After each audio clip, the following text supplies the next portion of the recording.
Last हमने क्या पढ़ाया था?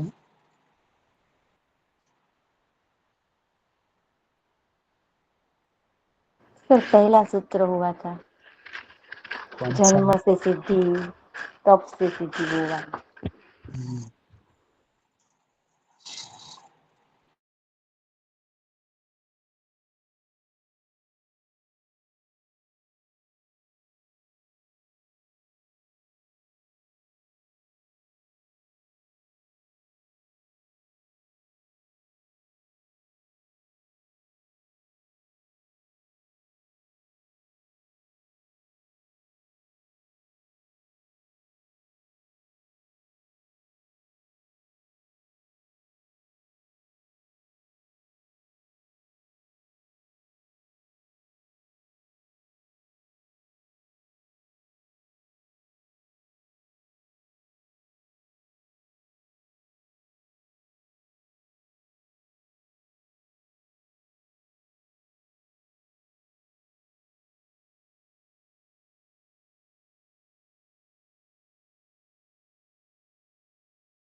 ठीक है।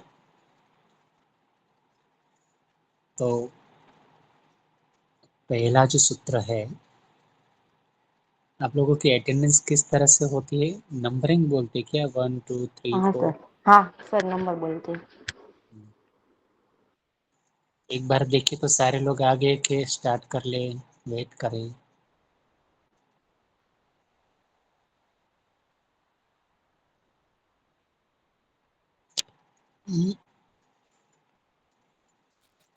सर स्टार्ट कर दीजिए। हाँ सर। पहले लेते हैं कि बाद में? सर लास्ट में लेते हैं।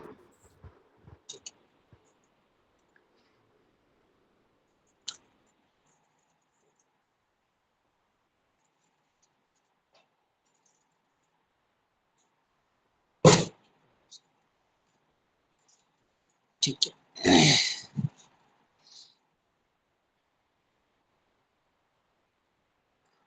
लास्ट हमने सूत्र जो पढ़ाया था वो क्या था? कोई बता सकते हैं? 5 प्रकार की सिद्धि का वर्णन।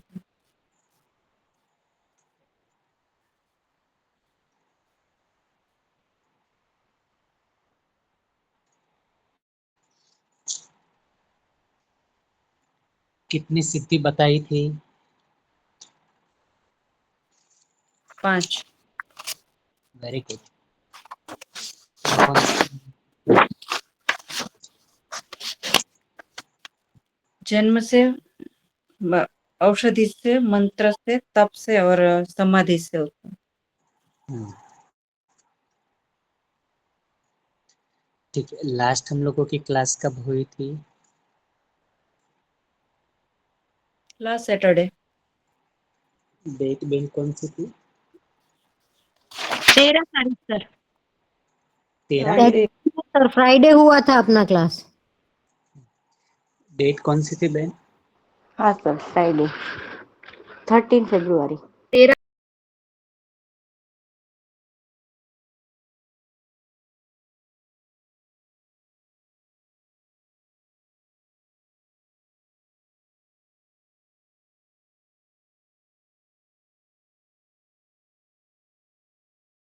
इम्पोर्टेंस है एग्जाम पॉइंट ऑफ व्यू, ये आप लोगों को पूछा जा सकता है कि महर्षि पतंजलि जी ने कौन सी सिद्धि का वर्णन केवल ये पाद में किया गया है? तो आप लोगों को याद रखना है 1.4 नंबर का सूत्र। मेरे आवाज क्लियर आ रही है ना? हाँ सर। अब यहाँ पर मैं आपको, मुझे बताना, मैं आपके सामने स्लाइड शेयर कर रहा हूँ। पहली स्लाइड हो चुकी थी मेरी, दूसरी स्लाइड हो गई थी। हाँ सर। तीसरी स्लाइड, हाँ ये भी हो गई। चौथी स्लाइड, जी। पंचम स्लाइड। हाँ सर।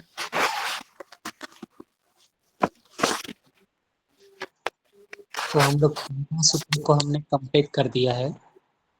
हाँ सर। हाँ, फिर से एक बार आप लोगों को मैं बताना चाहता हूँ कि महर्षि ने 5 ऐसी सिद्धियां बताई है जिसका वर्णन महर्षि ने अपने केवल्य पाद के प्रथम सूत्र में बताया है। महर्षि कहते हैं कि जन्म औषधि मंत्र तप समाधिजा सिद्धि। तो महर्षि ने यहाँ पर बताया था कि 5 ऐसी सिद्धियों में जो पहली सिद्धि का जो हमने वर्णन किया था वो था जन्म जा सिद्धि। आप लोग देखोगे कि जो व्यक्ति है उसको जन्म से भी बहुत सारी सिद्धियां प्राप्त हो जाती हैं। जैसे आप लोग एग्जाम्पल के रूप में ले सकते हो कि आदि शंकराचार्य जी, जिन्होंने बचपन से ही, यानी कि मैं कहूँ तो कम से कम 6-7 साल में उन्होंने वेदास उपनिषद को कंठस्थ कर लिया था। ऐसे जो सिद्धियां है वो जन्मजात रूप से योगी के अंदर देखने को मिलती है। आप कहेंगे सर ऐसी सिद्धि कैसे प्राप्त होती होगी? अभी आधुनिक समय में देखोगे तो बहुत सारे ऐसे छोटे बच्चे हैं, जैसे कौटिल्य का नाम सुना होगा। उनका भी आईक्यू लेवल जो है वो बड़ा ही तीव्र है, बड़ा ही हाई है। तो इसका जो प्रभाव है वो आपको जन्म से ही देखने को मिलता है। जन्म से ही, यानी कि कम उम्र में भी उनके पास एक अच्छा नॉलेज प्राप्त होता है। तो महर्षि ने यहाँ पर कहा कि जब व्यक्ति जन्मजात सिद्धि प्राप्त करता है तो उसका कारण यदि कोई है तो उसके पिछले जन्म में अधूरी हुई जो साधनाएं है, उस साधना को जब वो व्यक्ति पूरा नहीं कर पाता है और उनकी मृत्यु हो जाती है, तो वो पूरा करने के लिए फिर से एक नए जन्म में अवतरित होता है, और जिसके कारण उसको बचपन से ही बहुत सारी ऐसी जो सिद्धियां है, यानी वो वहाँ पर उनको फील होती है, वहाँ पर उनको देखने को मिलती है। तो महर्षि ने यहाँ पर उन्होंने जन्म से सिद्धि की बात बताई। दूसरी जो मैंने बात बताई थी औषधि से सिद्धि। आप देखोगे कि महर्षि बताते हैं कि बहुत सारी ऐसी औषधि होती है, औषधि का जब हम प्रयोग करते हैं तो उससे भी हमारा शरीर शुद्ध होता है, मन शुद्ध होता है, और उसके द्वारा भी हमारा शरीर का कायाकल्प होता है। तो महर्षि कहते हैं औषधि से भी हमें ये सारी सिद्धियां प्राप्त होती है। जैसे आप देखोगे कि हमारे अंगों के ऊपर विजय प्राप्त करना, हमारे मन के ऊपर कंट्रोल करना, ये सारी जो सिद्धियां है वो औषधि से सेवन से हमें प्राप्त होती है। जैसे च्यवनप्राश, च्यवनप्राश देखोगे तो ये भी एक ऐसा औषधीय द्रव्य है जिसको खाने से हमारे शरीर के अंदर कायाकल्प की स्थिति देखने को मिलती है। दूसरी चीज जब आप देखोगे तो शिव संहिता के अंदर चौथे पटल के अंदर समाधि को प्राप्त करने के लिए कुछ ऐसी औषधि लेने की बात बताएगी, जैसे सौंठ है, सौंठ का पाउडर है। हाँ, इसके अलावा कुछ ऐसे धातु निर्मित जो औषधियां है, उस औषधियों का सेवन करने से भी हमें शरीर, मन और काया रूप शरीर में परिवर्तित देखने को मिलता है, तो ये भी एक अपने आप में औषधि हम लोग मान सकते हैं। पर आप देखना कि ये औषधि को बनाने वाला एक अच्छा वैद्य होना चाहिए, तभी जाकर एक अच्छा इफ़ेक्ट जो है वो हमें मिल सकता है। दूसरा मैंने आपको बताया था तप जा सिद्धि, हाँ मंत्र जा सिद्धि। तो हमें कहा कि भाई मंत्र भी एक सिद्धि है, जो मंत्र मंत्र हमें जपना चाहिए। मंत्र को यदि हम नियमित रूप से एकाग्रता के साथ यदि हम जपते हैं, तो हमें उच्च कोटि की सिद्धि जो है वो हमें प्राप्त होती है। तो महर्षि ने यहाँ पर बताया कि भाई मंत्र से भी हमें सिद्धियाँ मिलती हैं। जैसे आप लोग देखोगे कि कोई गायत्री मंत्र का जाप करते हैं, कोई महामृत्युंजय मंत्र का जाप करते हैं, इसके अलावा गणेश मंत्र है, शिव मंत्र है, लक्ष्मी मंत्र है, ये सारे मंत्र का इफेक्ट जो है वो अलग-अलग दृष्टि से प्रभावित होता है। तो महर्षि ने यहाँ पर मंत्र के द्वारा भी सिद्धियों का वर्णन किया गया है। यदि मैं आपको पूछूं कि जब आपने तस्यवाचक प्रणव जो प्रथम पाद का जो सूत्र था तस्यवाचक प्रणव, तो महर्षि कहते कि मंत्र जब से हमें सिद्धियां मिलती है, तो जब आपने सूत्र पढ़ा होगा तो वहां पर देखा होगा तज जप अर्थ स्वरूप ध्यानात् वा। तो महर्षि कहते हैं कि जब हम मंत्र का जाप करते हैं, तो उसके अर्थ का और उसके स्वरूप का हमें ध्यान करना चाहिए। यदि इस तरह से हम मंत्र करते हैं, तो हमारे अंदर अंतराय दूर होते हैं और हमारे अंदर जो है वो स्व साक्षात्कार की सिद्धि हमें प्राप्त होती है। यदि किसी को याद हो तो प्रथम पाद में अंतराय आते हैं कि नहीं आते हैं, कि सेकंड पाद में आते हैं, कौन से पाद में आते हैं? प्रथम पाद में सर। गुड। तो आपने मैंने बताया था ना, तो 9 अंतराय है, व्याधि से लेकर अनवस्थित तत्वानि तक और सहभुव। तो महर्षि ने कहा कि मंत्र भी एक ऐसी सिद्धि है जिसके द्वारा हमें ये सारे लाभ जो है, जो अंतराय है, जो चित्त को परेशान करने वाली स्थिति है, उसको हम दूर कर सकते हैं। फिर महर्षि कहते तप से सिद्धि। तो तप माने के जैसे मैंने आपको बताया था, तप का वर्णन कहाँ पर आता है? साधन पाद में। Very good. कौन से सूत्र में? पहले प्रथम सूत्र में ही तपस्वाध्याय प्रणिधान क्रिया योग। Very very good, very good. तो तप का मतलब क्या होता है?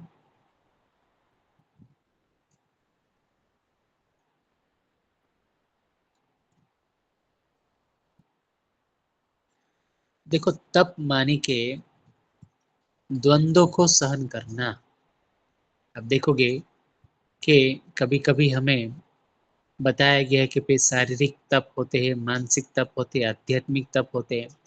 ये 3 प्रकार के तप बताए, और ये तप का जब हम पालन करते हैं, तो महर्षि जो बताते हैं कि तप के कारण से हमारा काय यानी कि शरीर, इंद्रिय यानी कि हमारे सेंसेस, जिसमें 5 कर्मेंद्रिय, ज्ञानेंद्रिय, ये सारी सिद्धियों, ये सारी चीज़ें जो है वो प्यूरिफाई होती है।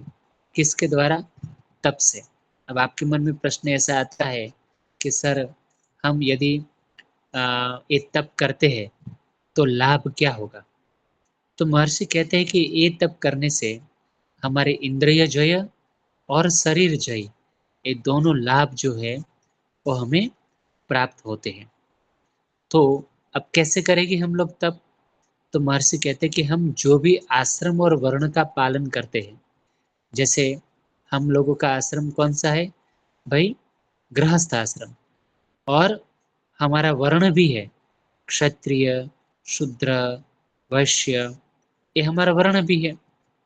तो आश्रम और वर्ण का पालन करते करते जो हमें कहीं ना कहीं कष्ट तो मिलता है, पीड़ा मिलती है, कष्ट मिलता है, हर परिस्थिति हमारे अनुकूल नहीं होती है।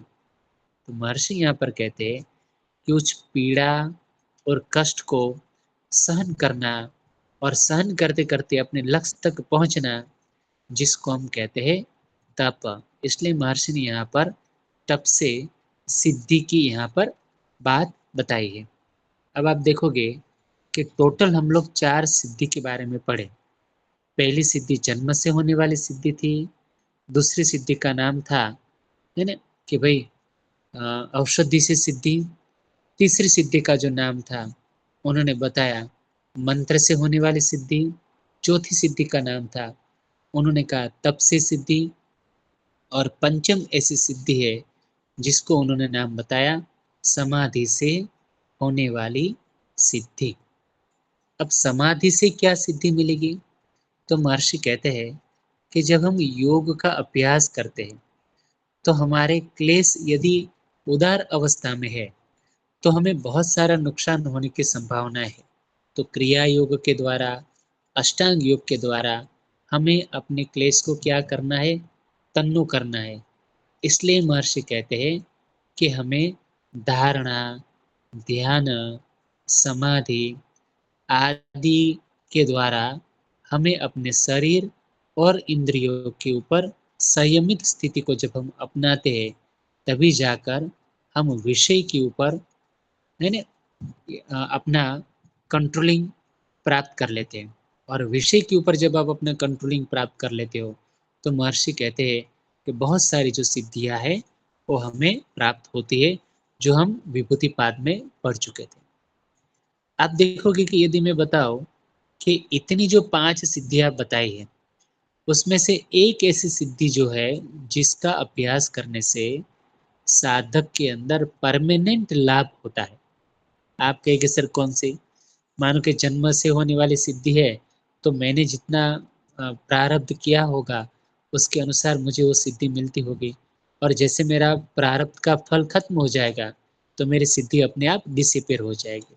जब तक हम लोग औषधि लेंगे, तब तक उसका प्रभाव शरीर के अंदर देखने को मिलेगा। जब तक हम मंत्र का स्पीच करेंगे, तब तक वो सिद्धि होगी, मंत्र बंद कर देंगे तो सिद्धि नहीं मिलेगी। वैसा ही तप हुआ। तो महर्षि यहाँ पर बताते हैं कि एक ऐसी पद्धति है जिसको पालन करने से हमें वो परमानेंटली सिद्धि मिलती है, जो है अपनी समाधि से सिद्धि। क्योंकि ये जो सिद्धि है वो हमारे जन्म जन्मांतर के जो संस्कार है उसको प्यूरिफाई करने का यदि कोई बात करता है, तो वो है जन्म से, सॉरी, वो है समाधि से होने वाली सिद्धि। तो मेरी बात को प्लीज़ याद रखना कि ये जो सूत्र है वो बहुत ही इम्पोर्टेंट है, जो आपको यहाँ पर ध्यान रखना चाहिए। यदि आपने इसका स्क्रीनशॉट नहीं लिया है तो ले लीजिए।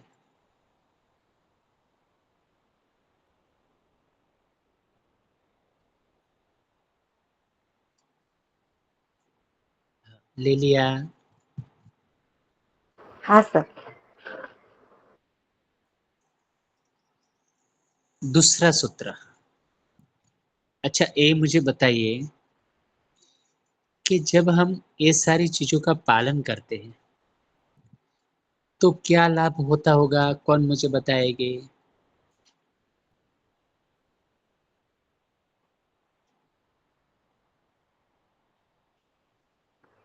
हमारे जीवन का जो ध्येय है वो सफल होता है कि जो हमें हमारे जो संस्कार है जो हमें आगे आगे के जन्म में जो हमें मतलब ये जो गलतियां की है वो सुधारने का हमें मौका मिलता है, तो इनसे लाभ होता है, सिद्धि समाधि की ओर जाने का रास्ता मिलता है। और कौन बताएँगे?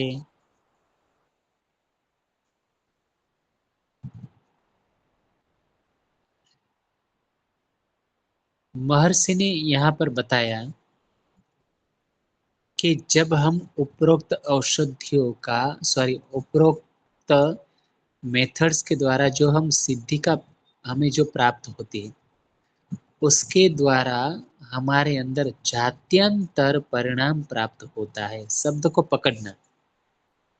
जात्यंतर परिणाम, ये भी एग्जाम में 4-4 मार्क में पूछा जाता है। डिफाइन द जात्यंतर परिणाम। व्हाट इज द जात्यंतर परिणाम? जब हम सूत्रों को देखते हैं और उसका संधि विच्छेद करते हैं, याद रखना थोड़ी देर के लिए प्रेजेंट माइंड हो जाए, तो महर्षि कहते हैं कि जाति यानी कि स्थिति, एक जाति में से दूसरी जाति में जाना। यहाँ पर कोई कास्ट की बात नहीं कर रहे हैं, यहाँ पर जो बात कर रहे हैं कि तमस में से रजस में परिवर्तित होना, रजस में से सत्व में परिवर्तित होना। तो एक जो पर्सनालिटी है, रजोगुण है, वो मेरी जाति है। तो एक जाति में से यानी कि निम्न जाति में से उच्च जाति में परिवर्तित होना। तो यहाँ पर महर्षि ने जो शब्द का इस्तेमाल किया है उसको उन्होंने कहा जात्यंतर परिणाम प्रकृतया पुरात, यानी कि हम लोग जो है एक स्थिति में से यानी कि एक गुण की प्रकृति में से दूसरी गुण की प्रकृति में हम लोग जाते हैं। यानी कि एक जाति से दूसरी जाति में हम जाते हैं, उसको हम कहते हैं जात्यंतर परिणाम। यानी कि यहाँ पर मैंने बड़ा अच्छा एग्जाम्पल दिया है कि हम लोग जो है जब एक जाति में से दूसरी जाति में जाते हैं तो किन किन चीज़ों का परिवर्तन होता है? हमारे शरीर का, हमारे इंद्रियों का और हमारे मन का। एक जाति में से जब हम भिन्न जाति में जाते हैं तो पूर्ण रूप से वहाँ पर हम लोगों को परिवर्तन देखने को मिलता है।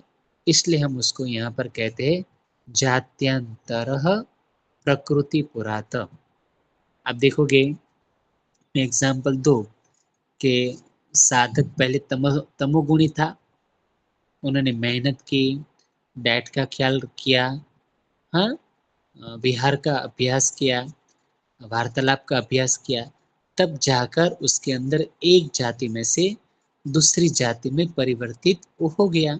यानी कि उन्होंने कहा कि ये जो बंदा था वो तमस में से रजो में गया और रजो में से वो सत्व में चला गया।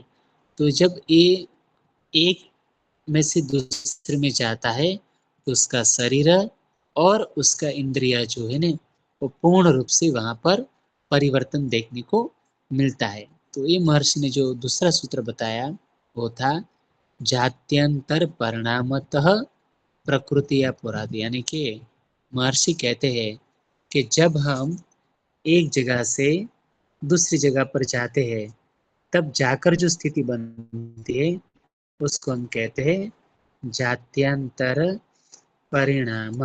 એટલું क्लियर? ये पता चला आपको? हाँ सर। क्या पता चला मुझे बताइए। कि जो हमें पहले सूत्र में बताया गया कि जो पांचों सिद्धि है, जन्म से, औषधि से, मंत्र से, तप से और समाधि से, उसका जो लाभ होता है तो वो क्या होता है, तो कि जात्यांतर परिणाम, मतलब एक जाति से दूसरी जाति में, तमस से रजस, रजस से सत्व तक जाने की जो क्रिया है वो उसमें प्राप्त होती है। और उसमें क्या क्या परिवर्तन होता है एक जाति में से दूसरे में जाते हैं तो? तमस में से जब हम जाते हैं तो तमस के जो मतलब जो गलत गुण है वो छोड़ के उसमें से थोड़े ऐड करते हैं रजस वाले गुण, थोड़े अच्छे, उसमें उसमें भी हम इम्प्रूव करके रजस वाले जो खराब गुण है वो छोड़ के सत्व वाले अच्छे गुण लेके हैं। यानी कि महर्षि कहते कि हमें जब हम मानो कि कोई औषधि का पालन करते हैं, मंत्र का पालन करते हैं तो हमारा शरीर परिवर्तन हो जाता है, हमारे इंद्रिय में परिवर्तन होता है। इसलिए महर्षि ने कहा कि हमारी प्रकृति पूरी बदल जाती है। यानी कि प्रकृति 3 गुण से है, सत्व रजस तमस। पर जब हम उपरोक्त पंचम साधना में से कोई एक साधना का जब हम पालन करते हैं तो हमारे अंदर शरीर और इंद्रिया में परिवर्तन देखने को मिलता है, जो यहाँ पर आपको जानना चाहिए। इतना क्लियर?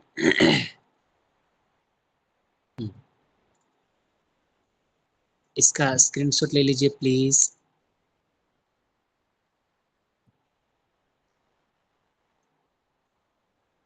ले लिया?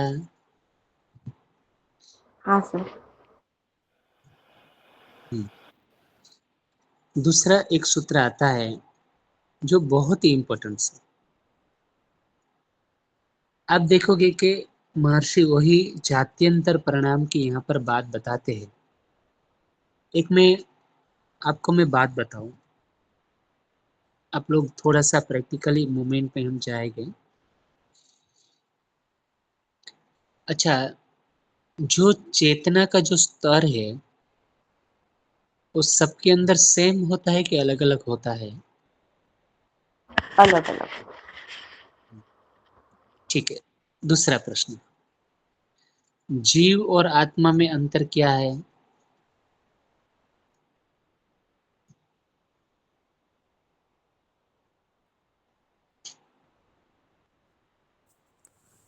સર આત્મા છે ને એ અવિનાશી હોય અને જીવ દેહ છોડીને નીકળી જાય એમ. हम्म, આત્મા મરે નહીં, જીવ છે ને મરીને બીજું જન્મ ધારણ કરી લે એવું. वेरी गुड, ठीक है ठीक है। हमारे अंदर आत्मा रूपी एनर्जी सबके अंदर है, हाँ पक्का हाँ। है ना? डरे डरे हाँ मत को, पक्का है, नहीं। हाँ है। पक्का है। हमें उस एनर्जी को डाइवर्ट ही करना है। पता चला, भगवान ने हर एक व्यक्ति के अंदर पूर्ण रूप से ऊर्जा और सामर्थ्य दिया ही है। हमारा काम कैसा है, उस ऊर्जा को सही दिशा में परिवर्तित करना है। ऐसा नहीं है कि किसी के अंदर ऊर्जा नहीं होगी, ऊर्जा तो पक्का है। जैसे महर्षि यहाँ पर बताते हैं, पहले मैं सूत्र नहीं, पहले एग्जाम्पल में बता देता हूँ। महर्षि बताते कि मानो कि पानी, अब पानी यहाँ का पियो या कहीं और जगह पर जाओ तो पानी के कंटेंट सेम रहेंगे, हाँ थोड़े बहुत परिवर्तित हो गए, पर 90 या 70 या 85% सेम रहेंगे, राइट? पानी के गुण, पानी की गति, पानी की स्थिति आप देखोगे।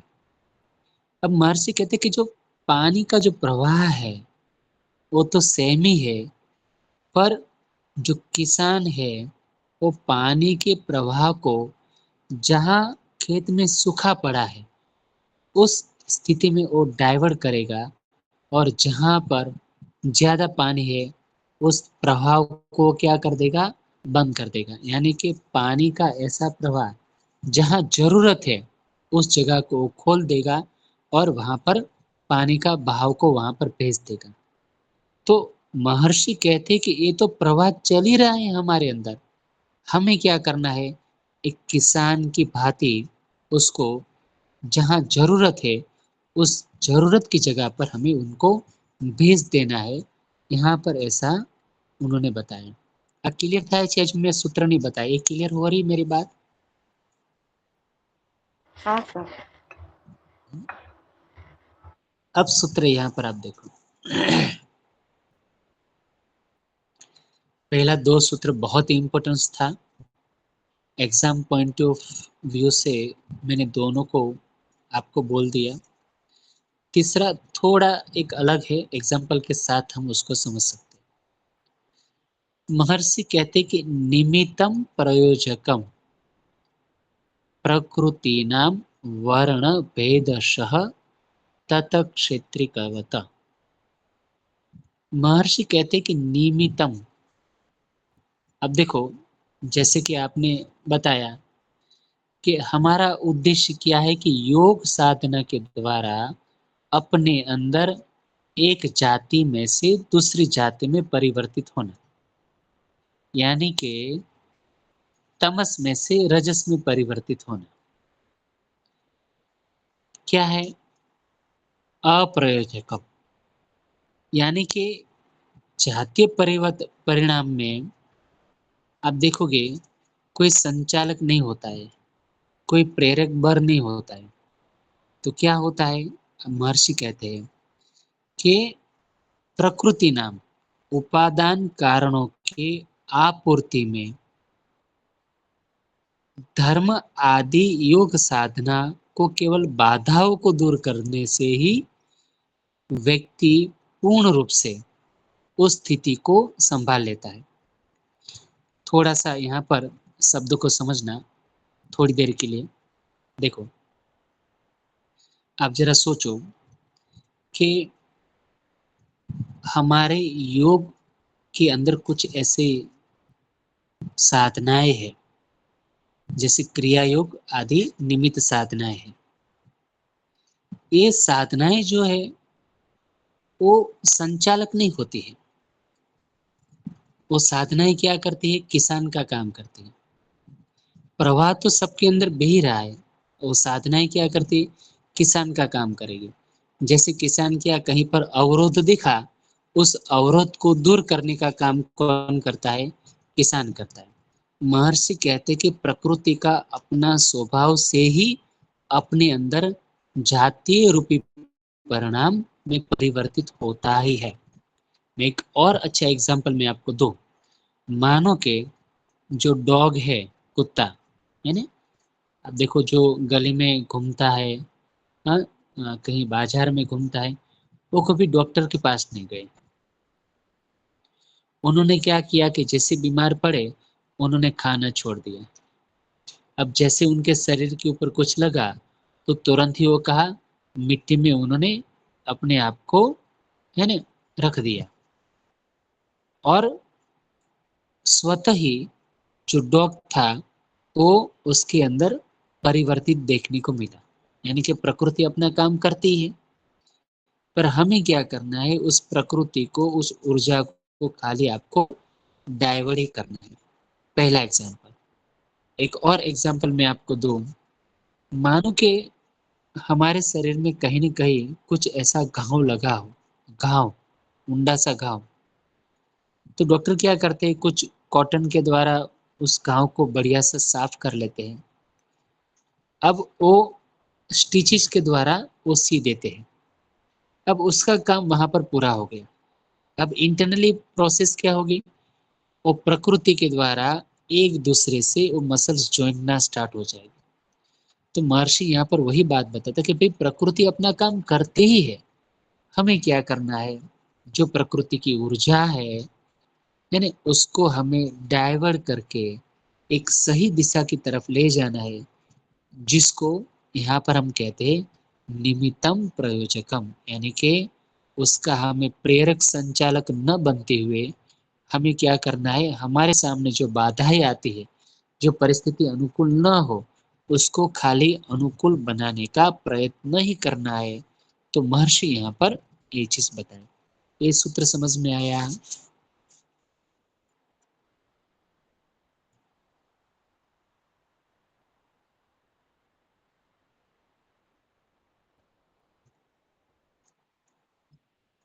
पक्का?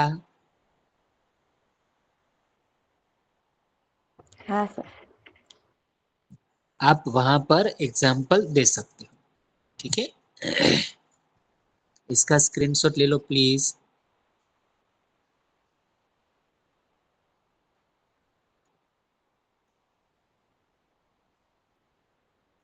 चौथा सूत्र है। એટલે સર આમાં એવું કહેવા માંગે છે ને કે જે તમારી જે તમારો ફ્રીક્વન્સીનો જો ફોર્સ છે અમુક જગ્યાએ વધારે છે, અમુક જગ્યાએ ઓછો છે, તો જ્યાં ઓછો છે ત્યાં વધારાનો ફોર્સ ત્યાં આપી અને એને હર્ડલ્સને દૂર કરીને આગળ વધવાની કોશિશ. આગળ વધવાનું છે, બરાબર છે. આવું થતું હોય છે આપણે જીવનમાં. હા સર, થાય છે. हाँ. अब एग्जाम पॉइंट ऑफ व्यू एक और सूत्र हमारे सामने आता है, निर्माण चित्त।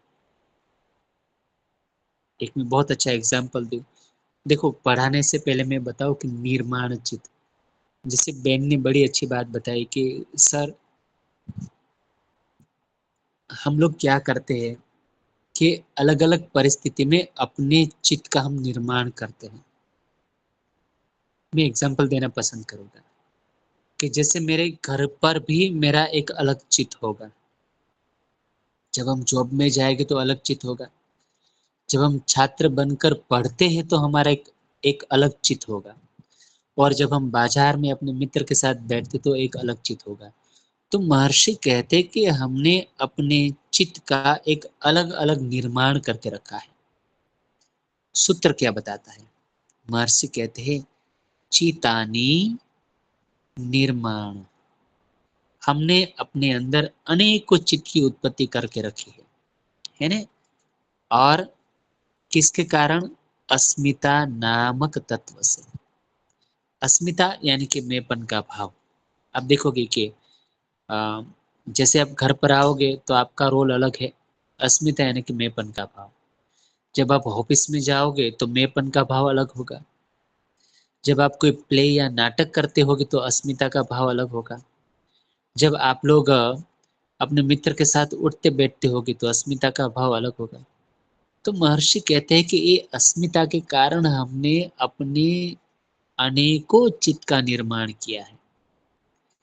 तो यहाँ पर तो उन्होंने बताया अनेकों शरीर का निर्माण किया है, और किसके प्रयोग से? अस्मिता नामक प्रयोग के द्वारा। आप देखोगे क्या हमारे अनेकों शरीर है ना? शरीर तो एक ही है, पर अलग अलग चित्त होने के कारण, अलग अलग संकल्प होने के कारण हमने अपने अनेकों चित्त का निर्माण किया है। मैं एग्जाम्पल दूं आपको। जैसे मैंने अपने घर पर संकल्प किया कि भाई हम इतने बजे भोजन कर लेंगे, इतने बजे सो जाएंगे, इतने बजे है ना जगेंगे, तो संकल्प अलग हो गया। जो संकल्प मेरा घर पर चलता है वो संकल्प मेरा ऑफिस में नहीं चलता है, और जो संकल्प मेरा ऑफिस में चलता है वो मेरा संकल्प सोसाइटी में नहीं चलता है।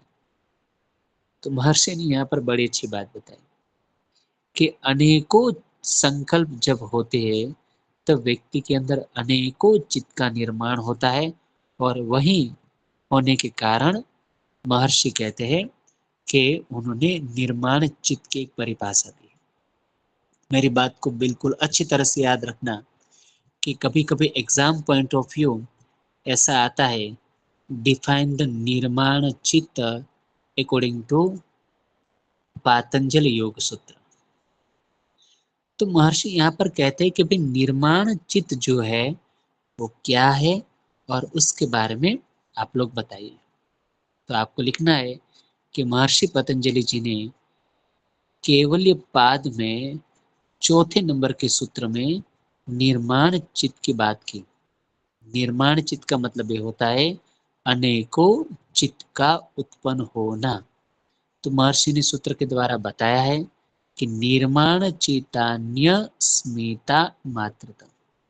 महर्षि कहते हैं कि योगी जब अनेकों शरीर का निर्माण करता है तब वह अस्मिता के प्रयोग के द्वारा ही कर पाता है, और जब उसका प्रयोग करता है तो अनेकों चित्त का वो निर्माण होता है।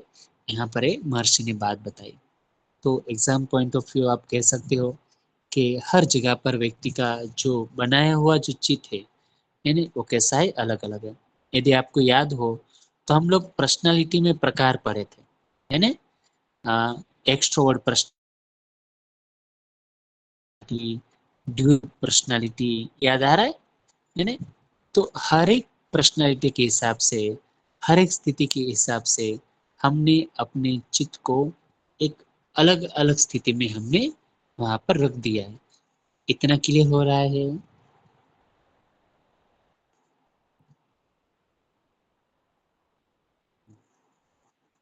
ठीक है। और अब इजी एक सूत्र आता है, और आई थिंक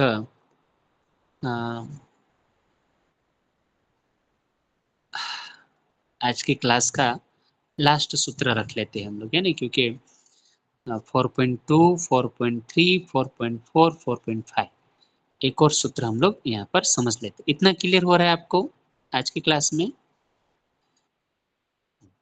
अब देखो वही बात है जो उन्होंने यहाँ पर बताई। प्रवृत्ति भेदे प्रयोजकम चित्त में का एक मेन केशा अनेके श्याम। महर्षि कहते हैं कि भले आपकी प्रवृत्ति अलग अलग हो, पर आपका चित्त अनेकों है कि एक ही है? एक ही है, पर उसके अंदर अनेकों स्थिति पैदा होती है। मैंने अभी आपके सामने रखा देखो प्रवृत्ति भेद यानी कि अलग अलग क्रियाएं होने से अनेकों चित्त का वहां पर क्या होता है, निर्माण होता है, प्रयोजकम। और वही चित्त देखा जाए तो कैसा है, एक ही है, ऐसा महर्षि बताते हैं। तो महर्षि कहते कि जब योगी के द्वारा निर्मित अनेकों चित्त जो अलग अलग क्रियाएं करता है, देखो चित्त है एक, पर मैंने निर्माण कर लिया अनेकों चित्तों का, और अलग अलग क्रियाएं भी अलग अलग अनेक चित्तों के साथ जुड़ी है। हम कह सकते हैं कि चित्त एक होने के कारण हमने हमारा भाव, हमारी स्थिति कैसे कर दिया, अलग अलग। जैसे फॉर एग्जाम्पल मैं आपको बताऊं कि सुबह हम जगे, चलो आसन कर लेते हैं, सुबह हम जगे थोड़ी एक्सरसाइज कर लेते हैं, सुबह हम जगे थोड़ा टहल लेते हैं, हमारे मित्र के साथ बैठ जाते हैं, अब भोजन कर लेते हैं और अपने काम पर चले जाते हैं। तो महर्षि ने क्या बताया कि भाई प्रवृत्ति भेद यानी कि अलग अलग क्रियाएं होने में अनेकों चित्त का संचालन तो होता है, पर संचालन करने वाला यदि कोई है तो एक ही चित्त है, ऐसा महर्षि ने हमें आपके सामने बताया। एक क्लियर हुआ, अलग अलग क्रियाएं हैं और जिसके कारण अनेकों चित्त दिखते हैं।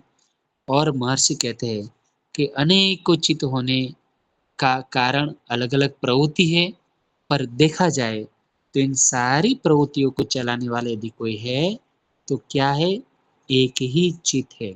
ये सारी वृत्तियों का संचालन करने वाला यदि कोई है तो कौन है, हमारा एक ही चित्त। इतना क्लियर हुआ जो मैं बताना चाहता हूँ। हाँ सर। ऐसा होता है आपका।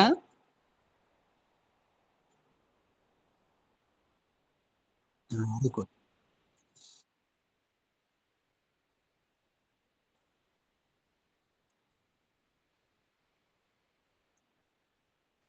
हम्म, सही बताया। माँ के रोल में अलग होता है, विद्यार्थी के रोल में अलग होगा। जब हम प्रसंगोपात कहीं पर जाते हैं तो हमारा चित्त अलग होता है। जब हम फैमिली के साथ रहते हैं तो अलग चित्त होता है। जब हम भोजन बनाते हैं तो अलग चित्त होता है। महर्षि कहते हैं कि अनेकों चित्त होता है और उसकी अलग अलग क्रियाएं भी होती है, पर देखा जाए तो एक ही ऐसा चित्त है जिसके द्वारा ये सारी चीजें पैदा होती है। आप बिलीव नहीं करोगे कि जितनी क्रियाएं होगी उतने ही संस्कार जो है ना वो पनपते चले जाएंगे। पता चला, माँ का रोल है, माँ के रोल में आपने बच्चों के साथ संकल्प कर दिया कि हम आपको ये ला देंगे, तो आपका संस्कार बढ़ गया। सोसाइटी में जाओगे, है ना, एग्जाम्पल दे रहा हूँ, प्लीज मन पर मत लेना। सोसाइटी में जा रहे हो और किसी ने बोल दिया कि चलो मुझे आप ये रेसिपी सिखा दीजिए, तो आपने बोल दिया कि ठीक है हम सिखा देंगे, संकल्प हो गया, है ना। तो अलग अलग क्रियाओं में बहुत सारे संकल्प होते हैं और इसी संकल्प के कारण हमारा जो चित्त है एक ही है, पर प्रवृत्ति अलग अलग होने के कारण हमें अलग अलग स्थिति देखने को मिलती है। आप देखो कितने संस्कार पैदा होते होंगे हमारे अंदर। सर हम तो सुबह से लेकर शाम तक काम करते हैं, बातें करते हैं, तो कितने सारे संस्कार पैदा होते होंगे। आप बिलीव नहीं करोगे, आप बिलीव नहीं करोगे। एक संत ने बड़ी अच्छी बात बताई कि वन संस्कार is equal to the one life. कितनी बड़ी मैं बात बोल रहा हूँ पता है। एक संकल्प खाली जीवन का हमारे एक लाइफ को निर्माण कर देता है। तो आप देखोगे कि पूरी दिन हम कितना संकल्प लेते हैं या नहीं लेते हैं। हाँ सर, लेते हैं। तो महर्षि एक सूत्र में बड़ा सा बताते हैं कि यदि आप लोग ध्यान की क्रियाओं करोगे, ध्यान मेडिटेशन करोगे तो आपके अंदर किसी भी चित्त के संस्कारों का उद्भव नहीं होगा। देखो सूत्र समझ लो लास्ट, तत्र ध्यानाजम अनाशयम, जो आपने अनेकों चित्त में, जो आपने बोला भाई घर पर, फैमिली में, मातृत्व में, बाहर, तो महर्षि कहते कि अनेक चित्तों में यदि ध्यान जनित स्थिति हम पैदा कर ले, ध्यान का मतलब क्या होता है, कंप्लीटली अवेयरनेस की स्थिति जब हम पैदा कर लेते हैं, तो हमारे अंदर जो चित्त में जो कर्म संस्कार बने रहते हैं वो रहित हो जाते हैं। कितनी बड़ी बात बताई, यानी कि समाधि के द्वारा ही ये संभव है। उपरोक्त जो आपने हमने 5 सिद्धि बताई थी, याद है, मंत्र जया सिद्धि, तप जा सिद्धि, है ना, उसमें से ध्यान जनित क्रिया ही एक ऐसी क्रिया जो है जिस क्रिया के द्वारा जो चित्त का निर्माण होता है वो ही चित्त कर्म संस्कारों से रहित होता है। यानी कि पाप और पुण्य आदि सारे कर्म संस्कारों से रहित होता है। इसलिए आप कोई आपको पूछे से मंत्र से कर लेंगे तो मंत्र से हमारे कर्म संस्कार 2 घंटे के लिए, 3 घंटे के लिए डिसअपियर कर सकते हैं। फिर तो आपको लगना पड़ेगा, क्योंकि आप पूरे दिन तो मंत्र नहीं कर सकते हो, पूरे दिन तो औषधियाँ नहीं ला सकते हो। तो एक ही ऐसी सिद्धि है जो ध्याना जनित सिद्धि है, यानी कि देखो पतंजलि जी ने बताया था ना, धारणा, ध्यान, समाधि। तो महर्षि कहते कि ध्यान जनित सिद्धि, यानी कि ध्यान के द्वारा जब भी हम अपने अनेकों चित्त का निर्माण भी करते हैं तो ध्यान हमेशा हमें अवेयरनेस की तरफ रखता है और संकल्पित नहीं होने देता है। इसलिए महर्षि कहते कि ध्यान जनित जो स्थिति हमारे अंदर उत्पन्न होती है उसके द्वारा हमारे चित्त में किसी भी कर्म संस्कारों का पनपना बंद हो जाता है। यानी कि कर्म संस्कारों से हम लोग रहित हो जाते हैं। और कर्म संस्कारों के रहित होने का मतलब क्या होता है, न तो हमारे अंदर पाप और न तो पुण्य आदि संस्कारों का नहीं बनता है। एक मैं एग्जाम्पल देकर क्लास की पूरा करता हूँ। आप देखो, वाणी जो है ना, वाणी आपके शब्द, वो बड़ी भयंकर चीज है। यदि आपने किसी को प्रॉमिस बोल दिया तो आप संकल्पित हो गए, पर आप ध्यान की पद्धति के द्वारा यदि आप बिल्कुल अवेयर हो अपने जीवन में तो आपको वहां पर संकल्पित करने से पहले 100 बार सोचोगे और उसके बाद ही आप लोग जो है ना वो आगे बढ़ोगे। तो पंचम पद्धति में से एक ही ऐसी पद्धति है जिसको पालन करने से हम लोग जो है ना अपने चित्त के कर्म संस्कारों से रहित हो जाते हैं। यानी कि हम कह सकते हैं कि जिसको हम कहते हैं ध्यान जनित प्रक्रिया के द्वारा हम अपने कर्म संस्कारों को पैदा नहीं होने देते हैं। भले अनेकों चित्त क्यों न हो, भले मैं जॉब पर क्यों न जाऊँ, मैं स्कूल में क्यों न जाऊँ, मैं घर पर क्यों न रहूँ, पर मेरा चित्त जो है बिल्कुल ही कैसा रहेगा, ध्यान जनित चित्त। ध्यान का मतलब क्या होता है, कंप्लीटली अवेयरनेस के साथ की गई प्रक्रिया। ये पता चला 6ठा नंबर का सूत्र।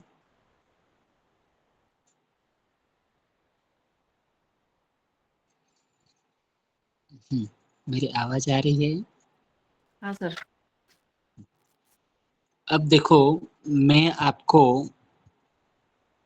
होमवर्क देता हूँ।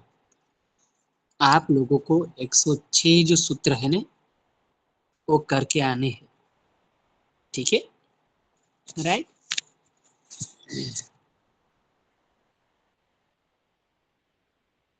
ऐसा दूसरे लोग देखो। दिख रही है सर। दिखाई दे रही है सर, दिख रही है। तो इसका स्क्रीनशॉट करके बैंक को भेज देना आप, है ना। आज कौन सी डेट हुई? 20 तारीख है आज। 20 तारीख का। अच्छा, अटेंडेंस ले लूँ मैं और आप भी ले लेना। हाँ, जी सर। एक दूसरे का नंबर तो नहीं बोलते हो आप लोग? नहीं सर। पक्का? पक्का। सर इतनी सेवा नहीं करते हैं हम। ना ना, मैं बता रहा हूँ बहन, है ना। चलो, 1 number, present sir, Vaishali बावलिया। 2 number, yes sir. 3, yes 4, sir. 3 कौन आया? मैं तो सुन तो चित्रा। तो जल्दी बोलो ना बहन। 4, यस सर, प्रेजेंट। 5, रुको रुको, गड़बड़ी कर रही हो। उर्वशी बेन आपका नंबर कौन सा है? निशा बेन आपका? 4 नंबर है सर। तो कहाँ थे आप? 6 नंबर सर, कौन है? यस मैंने सर, बोला वर्षा सर बेन। Yes present. कोई बात नहीं। 7, yes sir. 8, yes sir. 9, present sir. 10, yes sir. 11, yes sir 12, yes sir. 13,